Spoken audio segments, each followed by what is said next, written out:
Bismillahirrahmanirrahim. Assalamualaikum warahmatullahi wabarakatuh.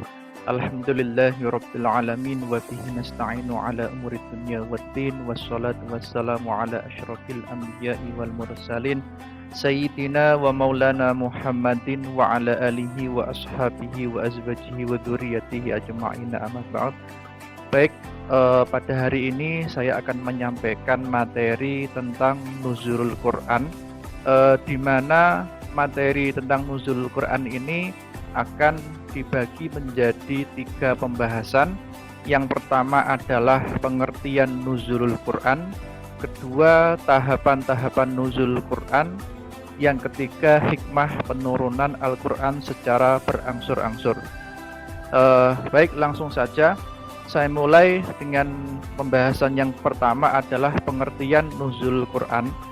Kata nuzul secara etimologi diartikan sebagai turun dari atas menuju ke bawah atau turun, berpindah dari tempat yang tinggi ke tempat yang lebih rendah.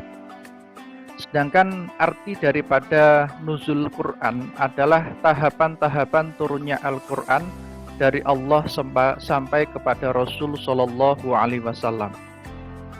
Selanjutnya, pembahasan selanjutnya adalah tahapan-tahapan nuzul Quran.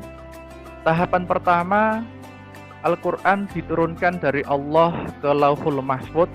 Pada tahapan ini, Al-Quran diturunkan secara keseluruhan.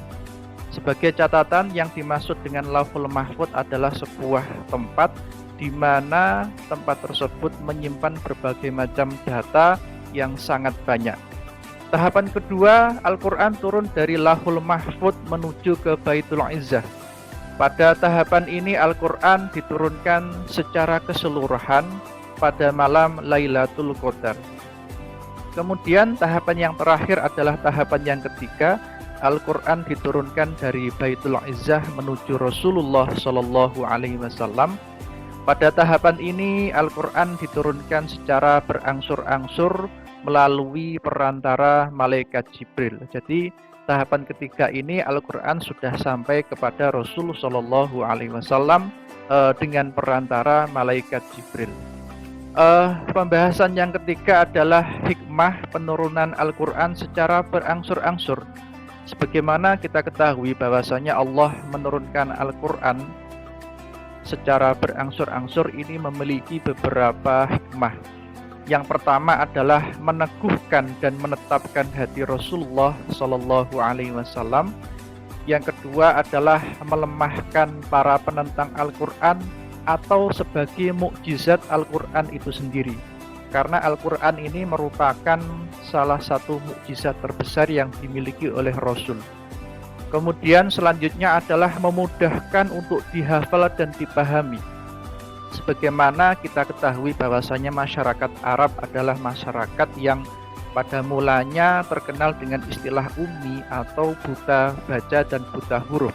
Sehingga kalau misalkan Al-Quran diturunkan secara serempak, maka itu akan menyulitkan dalam menghafal.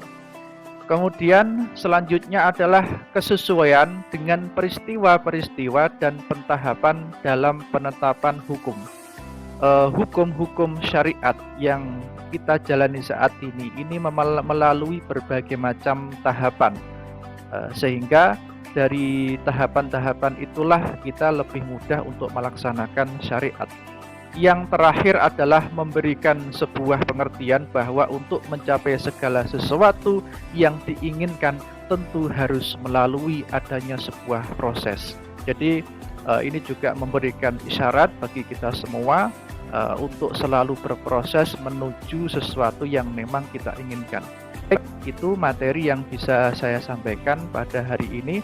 Semoga bermanfaat. Wallahu muwaffiq lakum wa mithorik. Wassalamualaikum warahmatullahi wabarakatuh.